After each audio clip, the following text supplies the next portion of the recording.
Again, our Father, we thank you for the fellowship that we have together and the opportunity that it affords for further understanding and investigation into principles that relate to your truth. Tonight, as we continue our investigation into the principles of logic, we pray, Father, that we may be enabled to use these means to facilitate our ability to communicate those things which pertain to your truth. For we ask this in the name of Christ, who is the truth. Amen. Tonight I'd like to cover 4 areas, if possible. The areas of the principle of, or the law of non-contradiction, the notion of the standard syllogism, the identification of categorical propositions, and if time permits, get into the square of opposition. So those will be our topics for tonight. As I mentioned in one of our discussion periods following the first lecture, I believe, the law of contradiction, or the law of non-contradiction, is formulated initially by Aristotle, is at the heart of the science of logic. And as I mentioned at that time, and would like to repeat now for the benefit of those who were following this by tape, Aristotle did not invent logic, but he defined it. Aristotle did not see or view logic as a comprehensive system, but rather as he called it the organon of all science. That is, the instrument that is necessary for any scientific enterprise to be undertaken in a meaningful way. So the law of contradiction is not a principle that belongs exclusively to something like the 17th century school of Cartesian rationalism, nor does the law of contradiction belong exclusively to followers of an empirical philosophy or to an Hegelian school of thought or anything like that.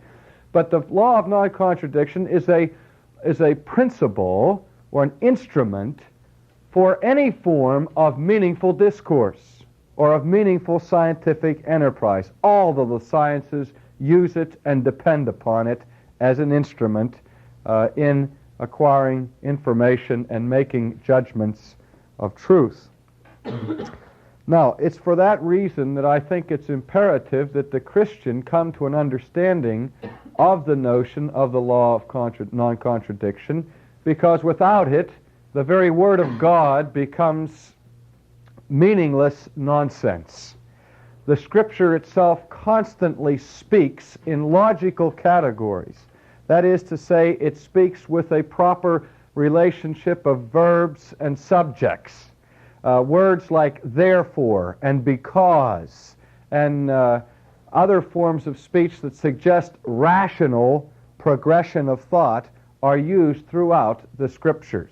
God does not say, as I mentioned before, thou shalt have no other gods before me, and thou shalt have some other gods before me. That wouldn't make any sense, would it? We might, in some forms of Eastern religion, find the law of non-contradiction broken with glee and delight in saying the truth in the final analysis is contradictory, and that contradiction indeed is the hallmark of truth, because that truth, which is the highest form of truth, cannot be contained within the finite categories of reason. You will hear this kind of statement being made more and more in your contemporary culture. How many times have I heard young people become filled with delight as they contemplate and ponder the depths and the riches of the speech of the guru who tells him that the love of God, or that God's being is like one hand clapping, you see. And that sounds profound. It sounds on the surface as if it perhaps penetrates or goes beyond the normal limits of human comprehension. But if we submit a statement like that to analysis, we find that it is not necessarily a reflection of a deeper level of cogency, but rather it is a nonsense statement. One hand clapping is a contradiction in terms. implicitly, making no sense whatsoever. Now, the law of non-contradiction is stated simply, goes this way, that A cannot be A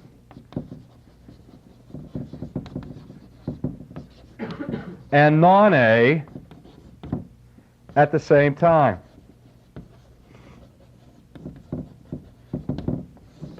That's the simplest definition I can give you. A cannot be A and non-A at the same time.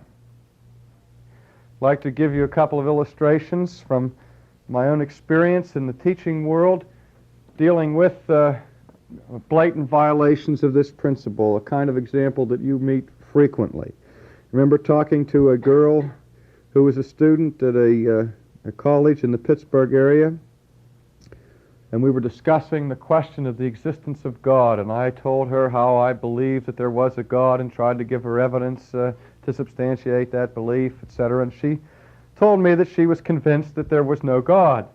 But there was no reason why we couldn't live together in intellectual harmony, because she said, for me, there was a God, but for her, there was no God.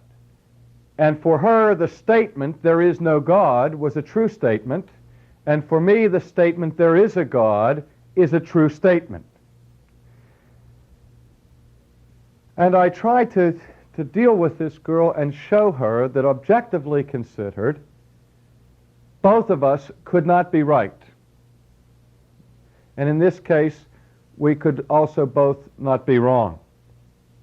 There either is a God or gods, or there is no God. But what she was trying to say, in so many words, was that truth is not defined by that which corresponds to reality. Truth has nothing to do with what is apart from me, but her definition of truth was behind her use of language.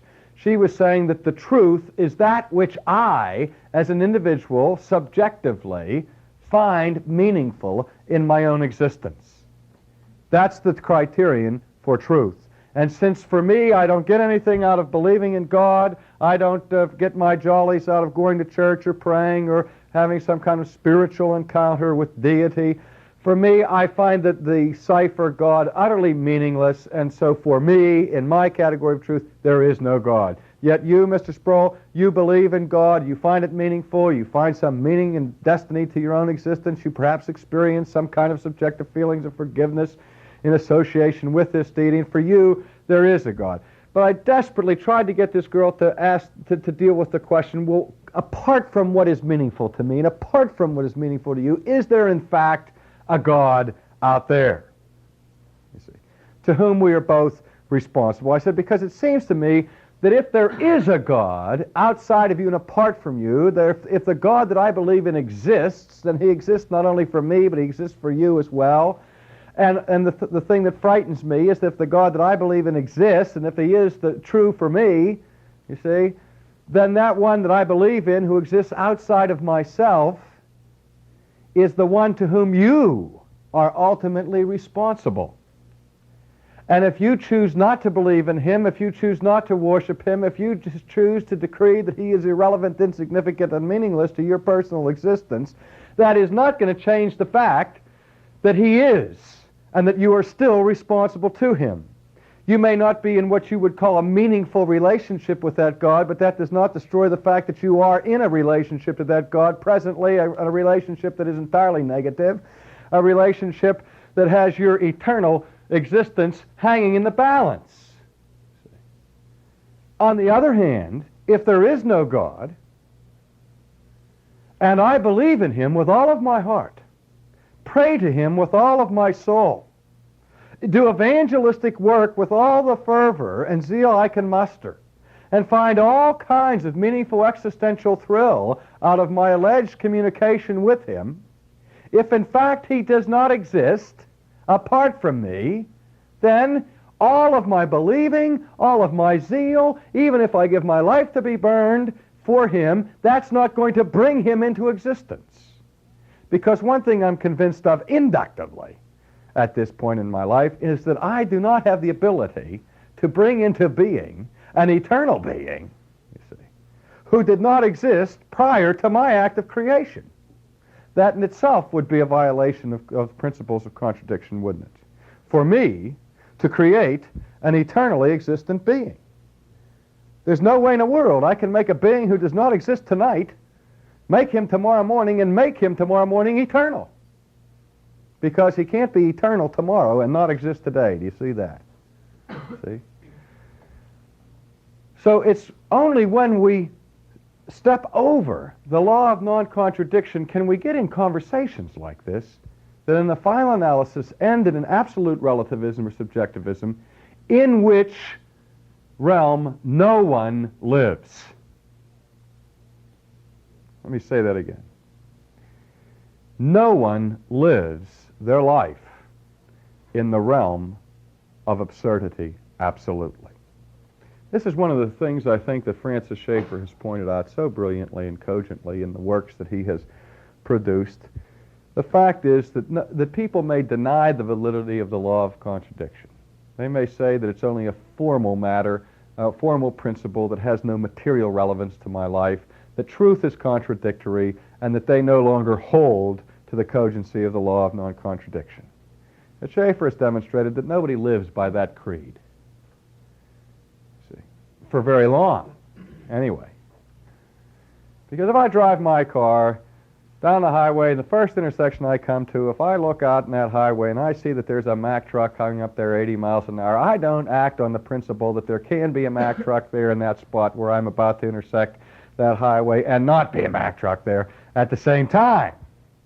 If I begin to operate that both of those premises can be true, as I say, my life isn't worth much, it won't last for very long because I'm going to be wiped off this planet by fatal errors of logic at that point. Now, why is it then that in spite of the fact that people all around us constantly assume the validity of the law of non-contradiction in their daily lives, that so many people in the academic world, in the philosophical world, can go so far with denying this principle and get away with it? How can they do it? I can remember a professor I had in seminary who made the statement in the lecture. He said, God is absolutely, totally immutable in his essence. God is absolutely immutable in his essence. And then 2 sentences later come back and say, God is absolutely mutable in his essence. God is absolutely immutable. God is absolutely mutable. Now I remember walking out of that classroom at the end of the hour, angry, because I felt that my intelligence was violated and insulted by that professor. I thought that he was speaking in absurdities. Came back to the dormitory and entered in discussion with other students who had been in the lecture. And I found myself standing utterly alone in my rejection of the categories of the professor. And I began to query my classmates and say, why do you find these kinds of statements so meaningful and so profound? And they said, because they're so deep. They're so deep.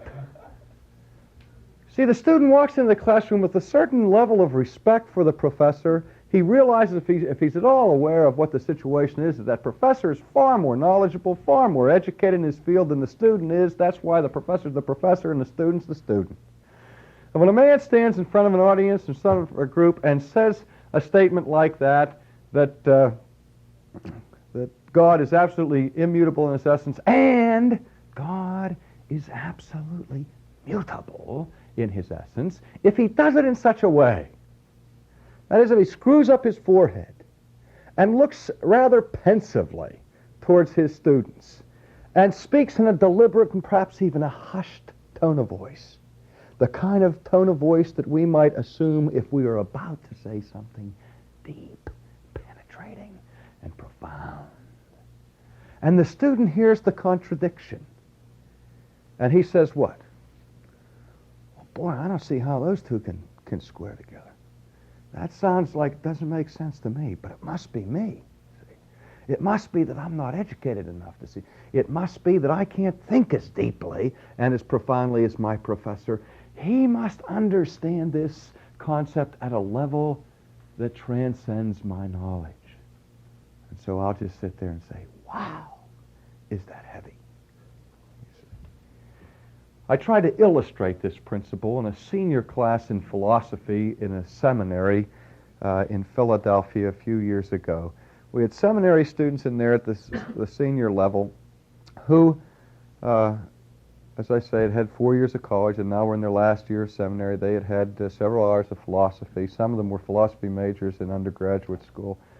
And we were dealing in this particular course with categories of speech according to Immanuel Kant, dealing with the difference between synthetic statements and analytical statements, a priori and a posteriori, and all the rest. And I was trying to get them to be able to identify certain formal statements that involved truth judgments. And I used a piece of chalk. Now, some of you have heard me do this before, and I beg your indulgence if it's repetitious for you. This particular day was the day in which the dean was visiting my classroom. He made a habit of going around and sitting in from time to time in all the different professors' classrooms, not because he was spying on them, but because he, wanted to show his interest and all that. And the dean here was sitting in the class, and I took a piece of chalk, and I said, all right, now, here's the statement. This piece of chalk is not a piece of chalk. I said, now, what do we learn from that statement? And I said it like I was asking a serious question, and as if I expected them to be able to penetrate to the answer. I said, all right, gentlemen, now what is the truth content of that statement? This piece of chalk is not a piece of chalk.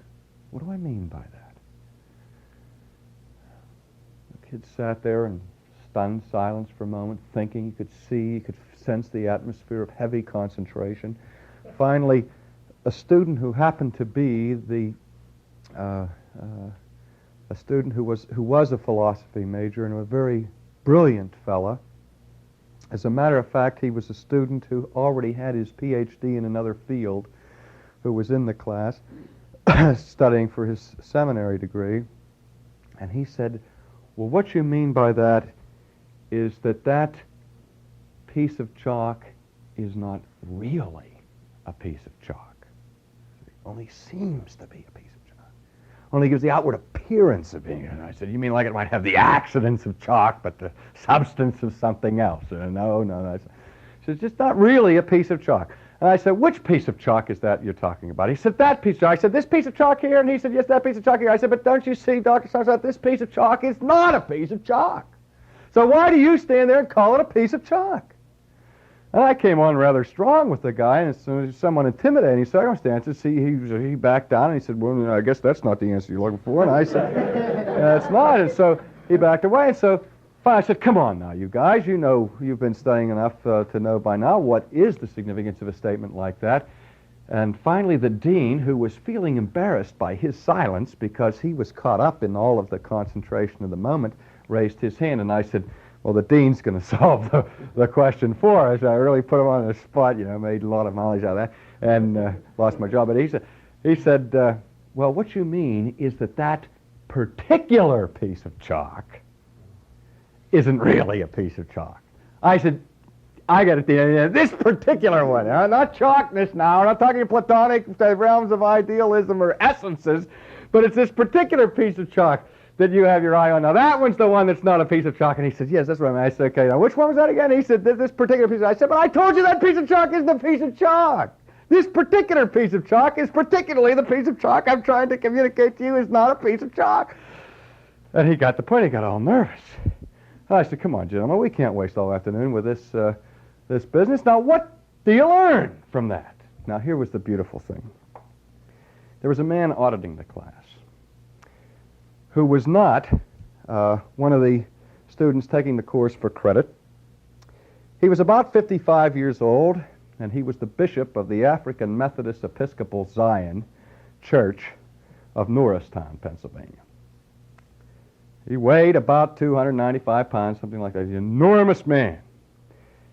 He had not finished college, but in that particular black church, at that particular time in history, academic credentials were not necessary to be ordained to the office of minister and finally to bishop. And now in later life, he was trying to supplement his education by auditing these courses in the seminary. But he's not what you would call a heavily intellectually oriented individual. But the bishop began to get very nervous and obviously distraught and upset and uncomfortable. And you couldn't miss it because he was sitting in the front row and he kept shifting his weight from one side of the chair to the other, obviously getting impatient, and I thought the chair was going to break or something was going to explode. And I finally said, "Bishop," I said, "what do you learn from that?" He says, "Man, I learned nothing from that jazz." And I said, "Thank God there's one sentient creature left in this classroom, you see, who can think intelligent." Because I had deliberately used every communicating device I knew to speak with sincerity and integrity, making an utterly nonsensical statement to my students, and they were absolutely baffled by it. And I know if I would have left it stand, they would have walked out the classroom saying, "Is he deep?"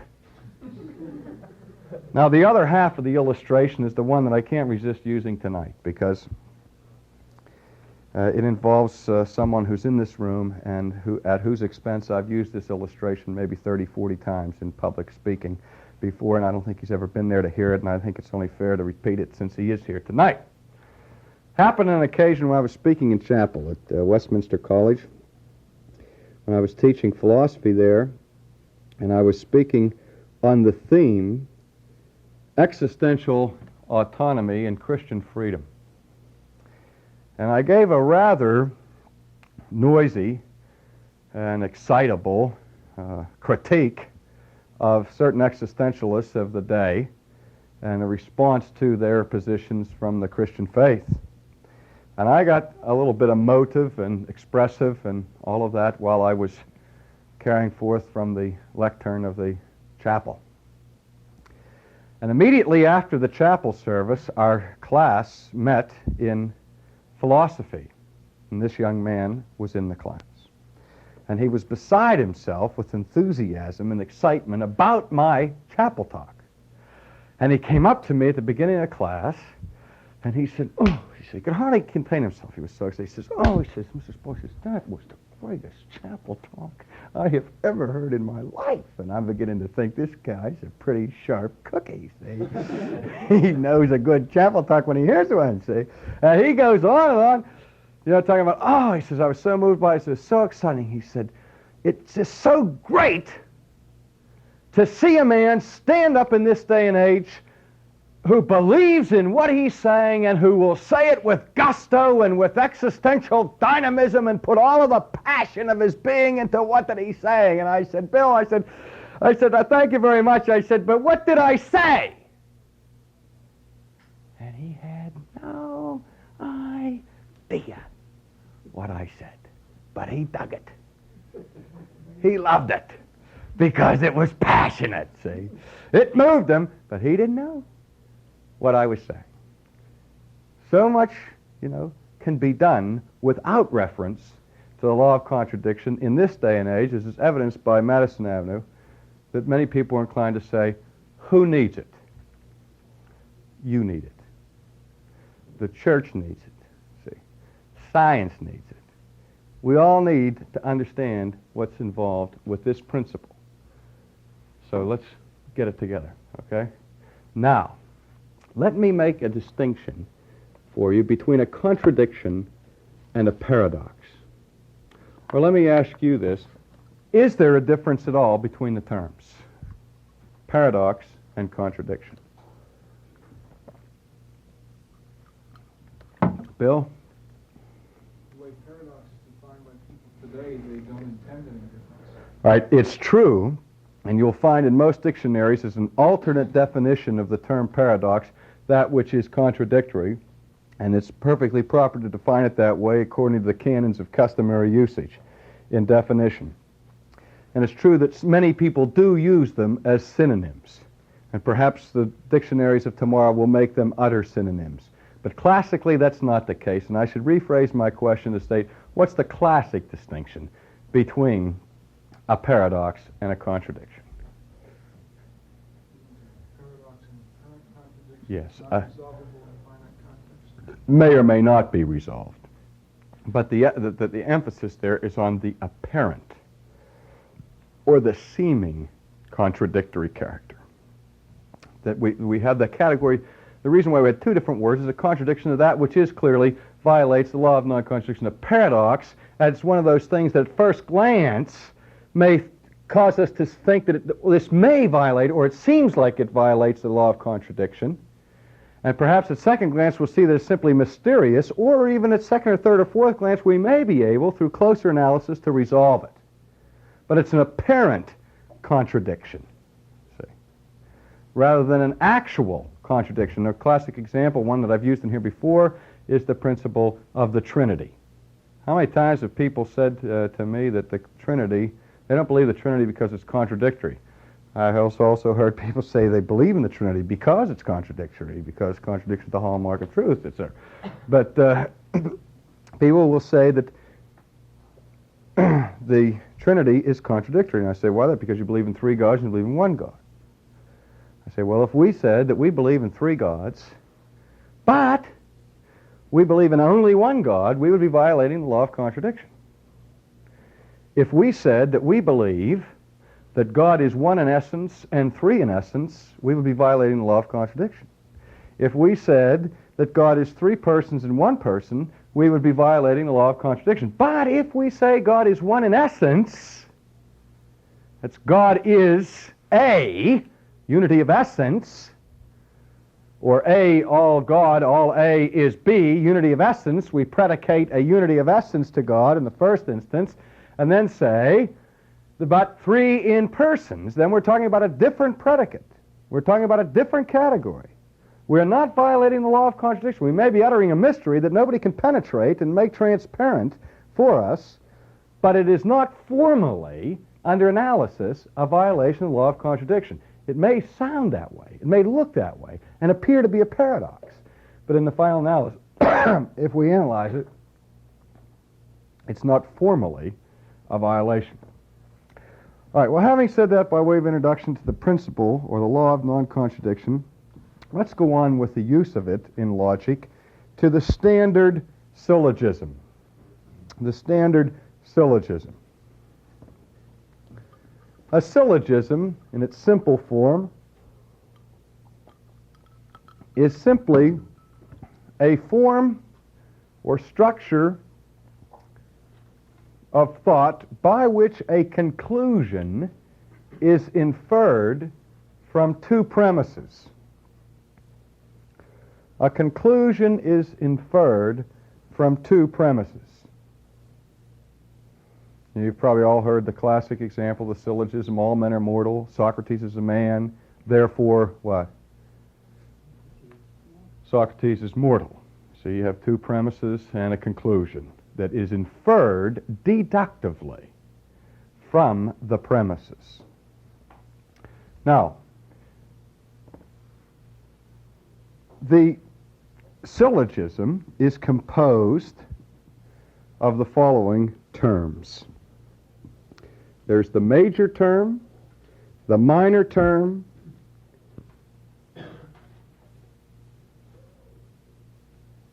and the middle term. The major term, the minor term, and the middle term.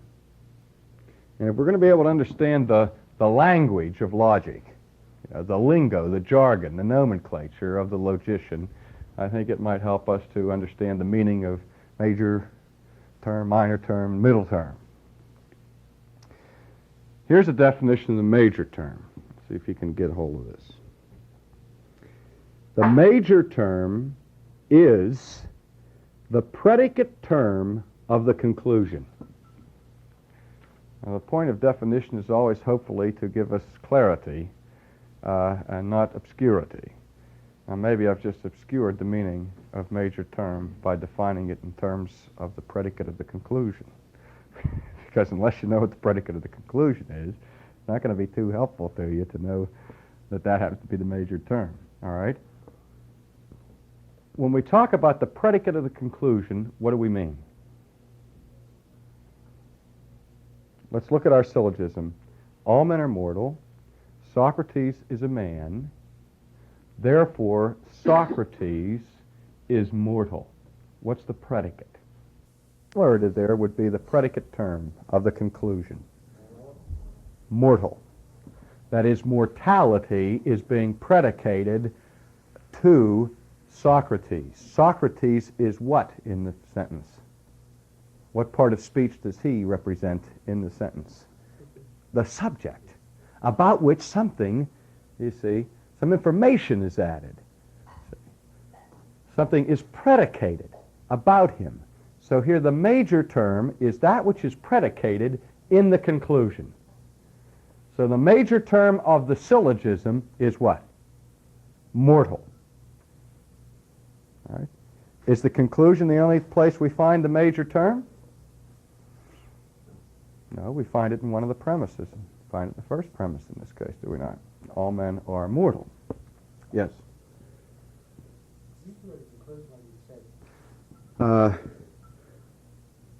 The minor term is the term that is the subject term of the conclusion. The subject term of the conclusion. So in the syllogism, all men are mortal. Socrates is a man. Therefore, Socrates is immortal. What's the minor term? Socrates is the minor term. All right. The third term is the term that occurs in both premises, but not in the conclusion. It's the term that occurs in both premises, but not in the conclusion.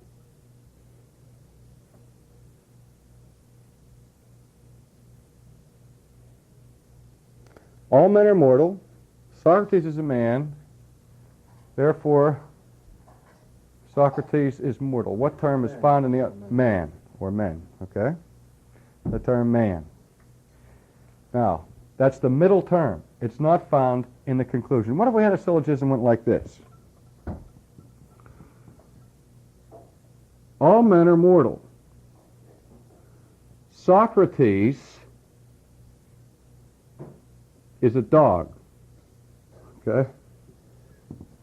Therefore, Socrates is mortal. Is that formally true? Maybe materially true.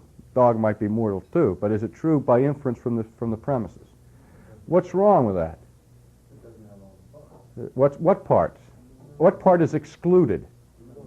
The middle term changes. Yes. Okay. Now, the major premise is the first premise. The minor premise is the second. These are just ways of labeling and defining. Now, syllogistic deductive reasoning involves the use of what logicians call categorical propositions. And I would like to outline these propositions for you and give you particular sort of a shorthand to simplify the use of them. We have basically four kinds of propositions used in logical syllogisms. First of all, there is the universal affirmative or affirmation. And we'll signify that by saying all S is P. Okay? That's a universal affirmative. All S is P. All men are mortal. Okay? Grab that? Then we have the universal negative.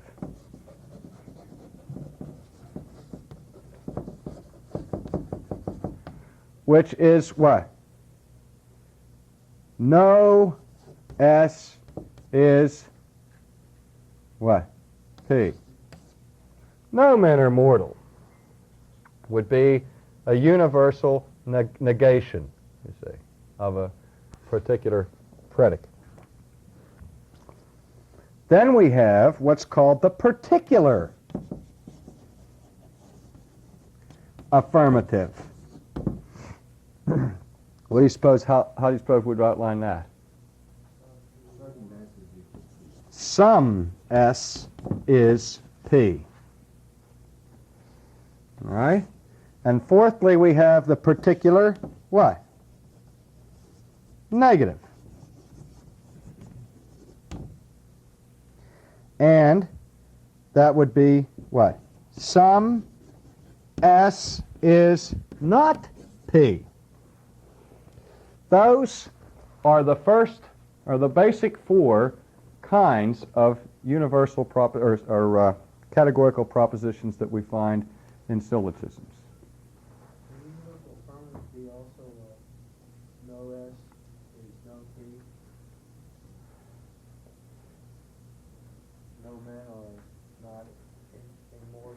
Yes, that would be another way of stating it, the double negative making it the positive. See? All right? But this is the standard forms of the syllogism that we're dealing with now. And let's restrict it to that if we can, okay?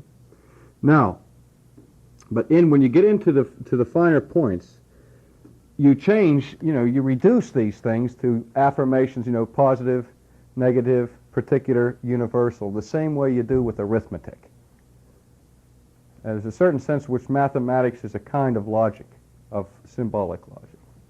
Now, the way we designate or abbreviate, as I say in logical shorthand, these different kinds of categorical propositions are the four vowels, A, E, I, and O.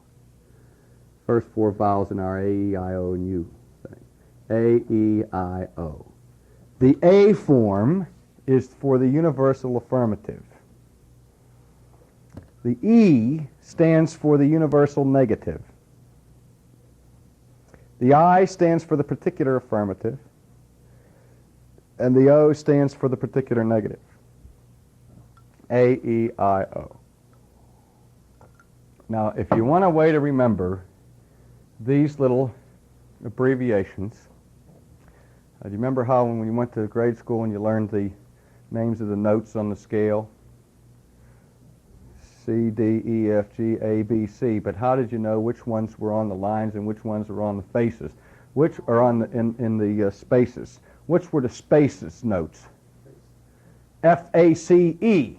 Huh? F-A-C-E spells face. And what were the other ones?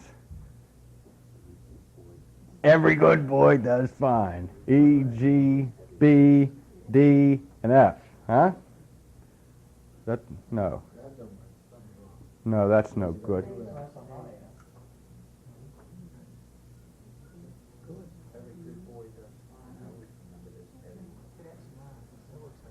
Okay.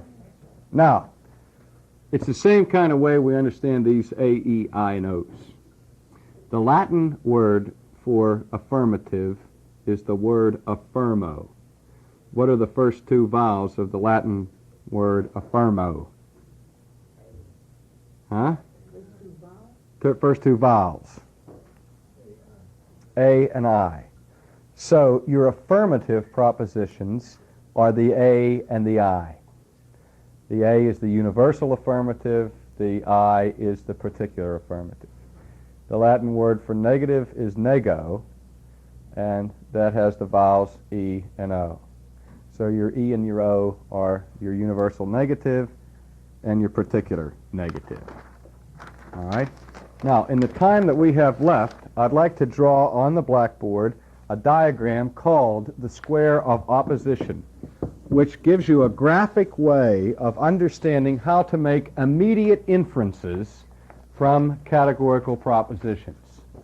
That is, without going through all kinds of laborious exercises in logic, how you can spot a contradiction immediately, that is, make a net inference either of truth or falsehood without going through the process of the syllogism or the reduction of complex sentences to symbolic logic or whatever. This is a simple method that just has to be memorized. The square of opposition.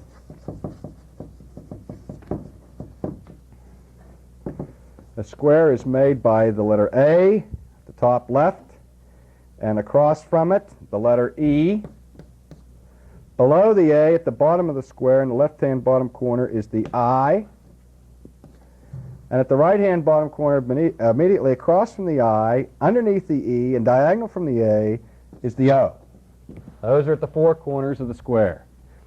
Across the top, AE, IO across the bottom. Got that? Now, that forms our square. Now, A, again, remember, equals what? The universal affirmative. All S is P. What does the I represent? No, who said universal negative? Who said that? A and I are affirmatives. Affirmo. Particular affirmative. Okay. So here we have, how would you state that? Some S is P. All right? Okay, now the E. It's a universal negative. No S is P. And the O is some S is not P. Now, what we're trying to do is establish the relationship between these forms of propositions graphically. Now, the relationship between the A and the E is called the relationship of contrary. These are contraries. To say that all men are mortal is to say one thing. To state it in its contrary form would we say what? No men are mortal. Or is no men are mortal. No man is mortal. Got to learn grammar in this. All right? So those are contraries. They're, opposites to each other. Then your subcontraries are the relationship between I and O.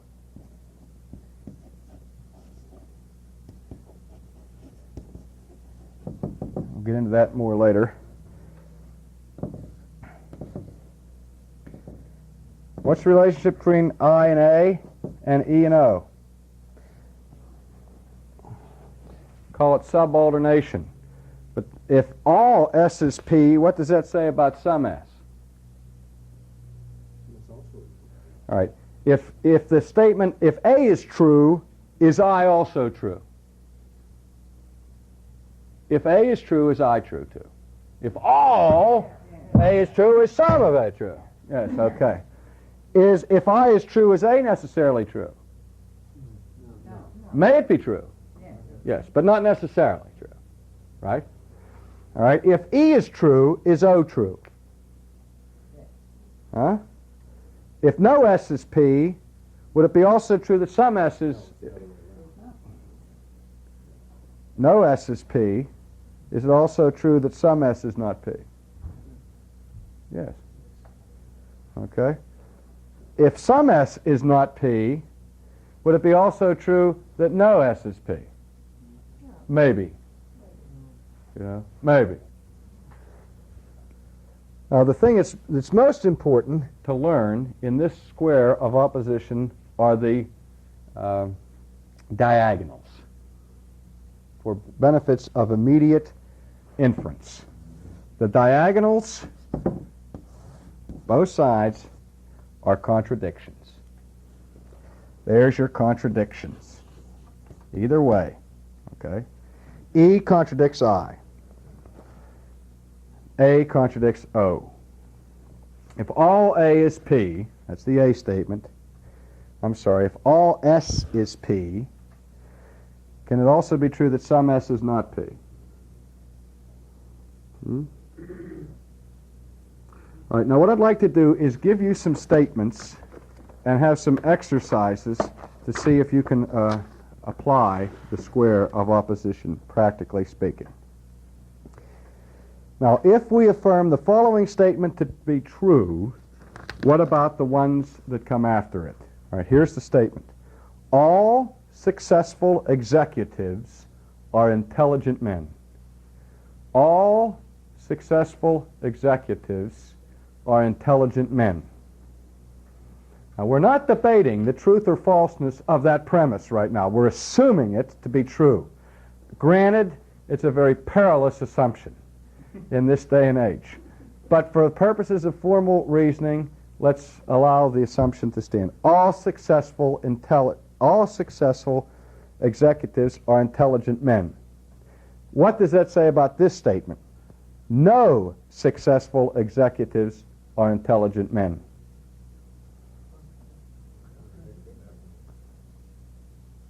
Beg your pardon? What would be the relationship? Contrary. Okay? Cannot be reconciled. Now, how would we abbreviate the first statement, Brad? And how would we abbreviate the second one? Right.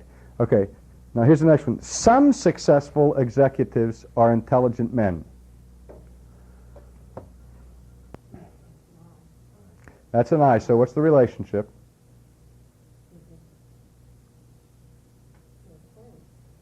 They're not the same. It's okay. Yes, it's subalteration. It's right. If all are, then some must be too. All right. Now what about this? Some successful executives are not intelligent men. That's O, and it's O as it's related to A is what? Contradictory, right now, you know. I mean, even you can't see it, if you can memorize it. Just like 2 and 2 is 4. Somebody asks you why 7 times 7 is 49. It's not the kind of thing you always have to be able to demonstrate. I hope that we will be able to get you to a place where you can demonstrate this sort of thing, but you just know that 7 times 7 is 49 because you memorized it. And you know that here the relationship between these two sentences is an AO. And AOs are not okay. They're AOs, and they're contradictory, so they're no good. All right, let's try it this way. No animals with horns are carnivorous. Okay? You got that? That's the statement we're assuming is true. No animals with horns are carnivorous. Some animals with horns are carnivorous. How does that relate? What is it, the relationship between? Right. All right, some animals with horns are not carnivorous. Subalteration, it's neo. You see that? All right. All animals with horns are carnivorous. It's contrary. That's A, E. See, we started out with the E and just went down. All right, do you see, without going into further discussion of these principles, how the square of opposition can be useful to you? And from a practical point, you can use this sometime. If you memorize this and you're talking with somebody and they can't see where you're making your immediate inferences, you can draw them. This diagram shows. What? Is that last one EA or A? You always put the A. It's EA. Thank you, Rich. You were right on that. Good for you. It is EA, not AE. Yeah, I said that just to simplify. All right, what we'll do next week, then, is to look at principles of diagramming propositional statements with the use of Venn diagrams, which I think is one of the most interesting, fascinating dimensions of logic, and also one that can be extremely helpful and useful in the process of discussion and debate. And remember, I'm interested in logic here as a sub-tool of apologetics from a Christian perspective. And have you ever been involved in a debate where the other person, you know that the other person was committing a logical fallacy and violating the law of contradiction, and no matter how you tried to explain it to them, they couldn't see it. And you thought, gee, if you could only show it to them, if you could only graphically demonstrate it for them somehow, then maybe they would capitulate. Well, here's where the Venn diagram comes in, where you can diagram in a graphic way the statements that are being made and show the contradictory or non-contradictory relationship of the statements that have been made. Okay, we'll stop at that point tonight and leave time for some questions. For more information about R.C. Sproul and Ligonier Ministries, please call us toll-free at 1-800-435-4343 or write P.O. Box 547500, Orlando, Florida 32854.